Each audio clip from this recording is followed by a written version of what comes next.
है वो आया गया है। कैसे देखते हैं फैसले को?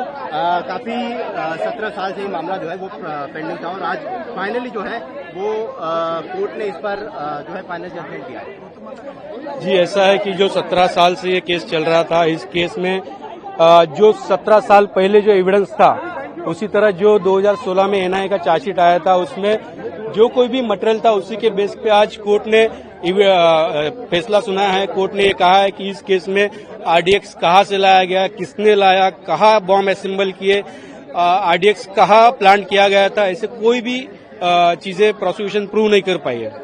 प्रज्ञा ठाकुर की बाइक जो है उसको लेकर भी जो है चर्चा हुई। प्रज्ञा ठाकुर का बाइक का जो नंबर है, जो सीज नंबर है, वो मैच नहीं हुआ। इसके साथ जो एनआईए जिस तरीके से जांच कर रही है उसको लेकर भी विशेष टिप्पणी की गई। आपको लगता है कि एक स्पेसिफिक लोगों को जो है इसमें अटकाने के लिए इस तरीके का पूरा षड्यंत्र किया गया और बाद में जो लोग हैं उनको अटकाया गया, जो 7 लोग हैं उनको अटकाया गया? नहीं, ऐसा है कि जब कोई हाई प्रोफाइल केस होता है, अगर उसमें कोई पॉलिटिकल स्टेटमेंट्स होते हैं या प्रेशर आता है इन्वेस्टिगेटिंग एजेंसी के ऊपर, तो ऐसी गलतियां इन्वेस्टिगेटिंग एजेंसी की तरफ से होती है।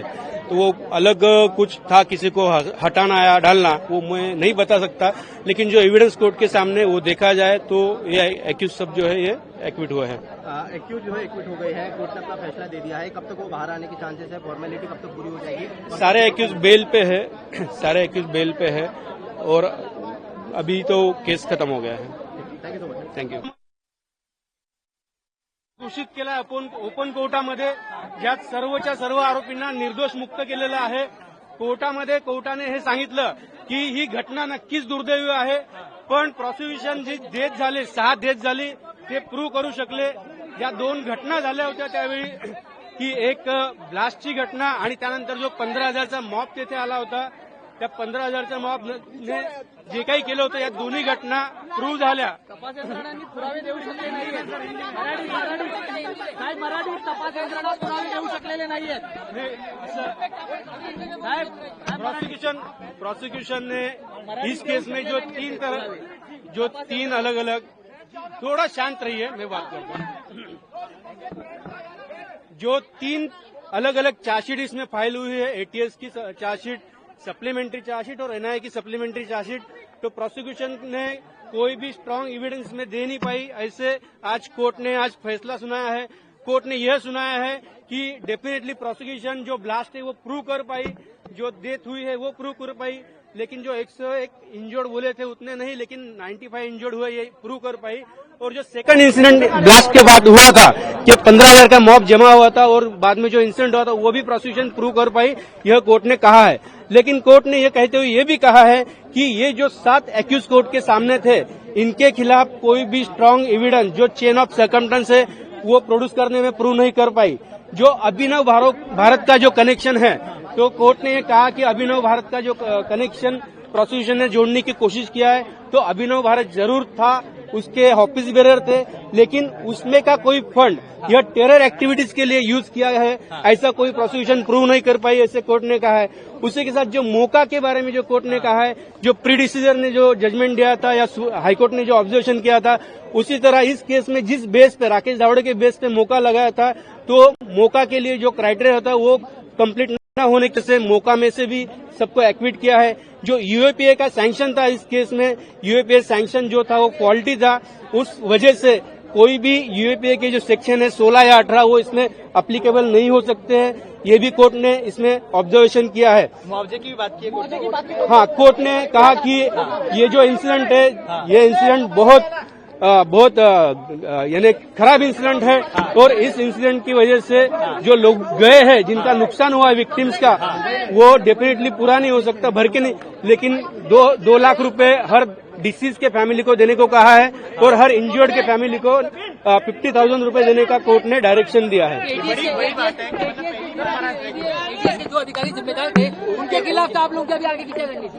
नहीं, डेफिनेटली जो आपने 7-11 में देखा या इस केस में देखा, कई सारे अधिकारी जो कॉमन है, इस बारे में हमने पिटीशन भी फाइल की है, जो इतने साल हमारे सब लोगों के बर्बाद हुए हैं और उस वजह से अभी उस बारे में हम एक्शन लेंगे। कोर्ट ने ये भी कहा है कि जो एक एटीएस अधिकारी चतुर्वेदी के घर में आरडीएक्स प्लांट करते हुए देखा गया, उसके बारे में भी कोर्ट ने उसमें ऑब्जर्वेशन किया है और डिटेल इसमें जब जजमेंट आएगा तब और बात कर सकते हैं. तपास यंत्रणेचं हे फेल्युअर नाही आहे का आणि काय सांगाल काय नेमकं जखमी आणि मृताला देण्याच्या संदर्भात सरकारी मराठीत सांगा आता. असं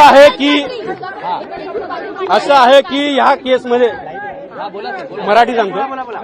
या केसमध्ये सुरुवातीपासूनच वेगवेगळ्या प्रकारचे स्टेटमेंट राजकीय लोकांकडनं यात येत होते. त्यानंतर वेगवेगळ्या प्रकारचे मीडियामध्ये बातम्या येत होत्या. त्यामुळे तपास यंत्रणा मिसगाईड झाली किंवा कसे हा संशय या सगळ्या याच्यातनं निघतो. ज्यावेळी हाय प्रोफाईल केस होत असते अशा वेळी जर तपास यंत्रणेवर जर काही दबाव असला तर नक्कीच त्यांच्याकडनं मोठ्या चुका होऊ शकतात आणि जे मुख्य कल्प्रिट आहे त्यांना पुरावे नष्ट करायला आणि त्यातनं पळून जायला त्यांना संधी मिळत असते. तसंच या केसमध्ये झालेलं दिसतंय. ज्या प्रकारे 40 साक्षीदार फितूर झाले अशी बातमी सर्व ठिकाणी चालते तर ते फितूर नाही झाले तर त्या साक्षीदारांनी अगदी 2014 पूर्वीच अनेक ठिकाणी तक्रारी केल्या होत्या की त्यांना टॉर्चर करून त्यांच्याकडून कबुली जबाब घेतलेले आहे. एका साक्षीदाराने ह्युमन राईट कमिशनमध्ये सुद्धा तक्रार केली होती की त्यांच्याकडनं कबुली जबाब घेतलेला आहे. आर्मी समोर जी केस चालली त्यामध्ये सुद्धा एका आर्मीच्या अधिकाऱ्याने सांगितलं की काही मोठ्या अधिकाऱ्यांची नावं घेण्यासाठी त्यांच्यावर दबाव टाकला गेला होता. त्यामुळे साहजिक आहे ज्यावेळेस ते सर्व साक्षीदार कोर्टात आले त्यावेळेस त्यांनी एटीएसच्या स्टेटमेंटनुसार सांगितलं नाही आणि त्यामुळे त्या सगळ्यांना रिलाय करता येत नाही असं कोर्टाने ऑब्झर्व्ह केलं. या केसमध्ये 2016ला ज्यावेळेस एनआयची चार्जशीट आली त्यामध्येच एनआयच्या चार्जशीटमध्येच सगळं क्लिअर होतं की कशा प्रकारे मोका ओढून ताणून लावण्यात आलेला आहे, कशा प्रकारे साक्षीदारांच्या जबाबामध्ये डिस्क्रिपन्सीज आहे. एनआयने घेतलेले जबाब वेगळे, एटीएसने घेतलेले जबाब वेगळे आणि हा सगळा हे बघताना नक्कीच व्हिक्टीमच्या फॅमिलीवर अन्याय झालेला आहे असं माझं मत आहे. अभिनव भारत संदर्भात काय नेमकं वडील केलेलं आहे कोर्टाने. अभिनव भारतबद्दल कोर्टाने असं सांगितलं की जरी अभिनव भारत नावाची संस्था ही अस्तित्वात असली त्यात जरी काही रकमा आल्या असल्या आणि त्या रकमा जरी आरोपीने पर्सनल यूजसाठी वापरल्या असल्या तरी त्यातली कुठलीही रक्कम टेररिस्ट ऍक्टिव्हिटीसाठी वापरलेली आहे असं प्रॉसिक्युशन प्रूव्ह करू शकली नाही. अधिकाऱ्यांवर देखील एक टिप्पणी केलेली पाहायला मिळते.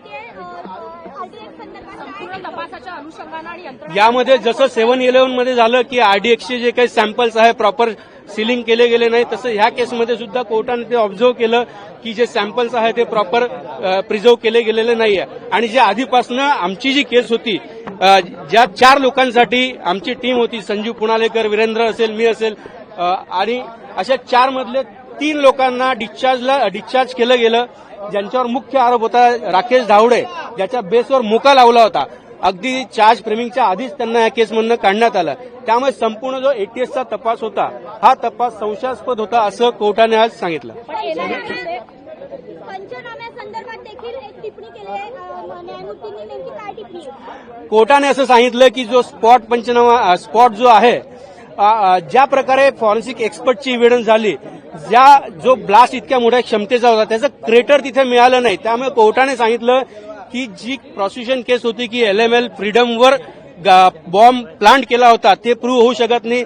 आयदर तो बॉम्ब हँगिंग कंडिशनमध्ये असेल किंवा अन्य कुठल्या प्रकारे असेल असं कोर्टाने सांगितलं. एटीएस अधिकाऱ्यांच्या तपासावरती काय टीका-टिप्पणी केलेली आहे? एटीएस अधिकाऱ्यांच्या एकूणच तपासावर काय टीका-टिप्पणी केलेली आहे? कोर्टाने सांगितलं की जरी संशय ह्या सगळ्यांवर येत असला तरी संशय हा ठोस पुरावा होऊ शकत नाही. त्यामुळे ती जी चेन आहे सर्कमस्टन्सची ती पूर्ण होऊ शकली नाही आणि त्यामुळे आरोपींना संशयाचा फायदा देण्यात येतो. 2 आरोपी आपले प्रमुख होते साध्वी ठाकूर आणि रोहित यांच्याबद्दल कोर्टानं काय टिप्पणी केलेली आहे आणि यांच्या वकिलांचं असं म्हणलं की फॅब्रिकेटेड केस आहे. ते असं आहे की जे सुरुवातीपासून एक वेगळा रंग या केसला देण्यात आला त्या वेळेच्या राजकीय लोकांकडनं आणि ते एक मोठं नाव त्यात ऍड करण्यात आलं. फक्त ती गाडी वापरली गेली म्हणून साध्वीचं नाव तिथे घेण्यात आलं. पण ह्या केसमध्ये ती गाडी साध्वीची होती हे प्रॉसिक्युशन प्रूव्ह करू शकलं नाही. मान्य कोर्टाने स्पष्ट सांगितलं की एखाद्या केसमध्ये गाडीची ओनरशिप प्रूव्ह करायची असेल chassis number plus engine number दोन्ही प्रूव्ह केलं पाहिजे, जे ह्या केसमध्ये केलेलं नाहीये. आरडीएक्सचा उल्लेख करण्यात आलेला आहे. ट्रान्सफर आणि स्फोटकं ठेवणं याच्याबद्दल कोर्टाचं काय म्हणणं? कोर्टाने हे सांगितलं की जे 325 साक्षीदार तपासले त्यामध्ये कुठल्याही साक्षीदाराच्या एव्हिडन्समध्ये हे आलेलं नाही की कर्नल पुरोहितने ऑन ड्युटी असताना आरडीएक्स मिळवलं, त्यानंतर आरडीएक्स ट्रान्सपोर्टेशन कसं झालं याच्यावर प्रॉसिक्युशन एजन्सी प्रकाश टाकू शकलेली नाहीये. त्यानंतर नेमकं कुठे हे बॉम्ब असेंबल केले गेले हे सुद्धा प्रॉसिक्युशन एजन्सी समोर आणू शकली नाही, हे कोर्टाने सांगितलं. ज्या पद्धतीने आरोपी म्हणतात की राजकीय हेतू पुरस्कार आम्हाला यामध्ये गोवण्यात आलं, त्या संदर्भात आता तुमचं मत नेमकं काय वाटतं? नाही, असं आहे की कोर्ट कधीही राजकीय हेतू किंवा कुठलेही जात धर्म बघून हे निर्णय देत नसतो. जो पुरावा कोर्टासमोर आलेला आहे त्या पुराव्याच्या आधारे कोर्टाने आज हा निर्णय दिलेला आहे आणि आरोपींना शिक्षा देण्याइतपत पुरावा कोर्टासमोर नाही आहे. 2016 ते 2025 पर्यंत ही केस लांबली होती. मधल्या काळामध्ये कुठेतरी सुरू झालेली असं म्हणणं. इतका काळ ही केस लांबण्याचं कारण नेमकं काय आहे? असं आहे की 2011 ते 15 या केसचे रेकॉर्ड होते, हे सुप्रीम कोर्टमध्ये पाठवले गेले होते आणि त्या ठिकाणी वेगवेगळ्या आरोपींचे वेगवेगळे अर्ज होते. मोका डिस्चार्जसाठी होता, यूएपीएसाठी होता, अशा वेगवेगळ्या कारणाने ते होतं आणि त्यानंतर त्यामुळे ही केस डिले झाली होती.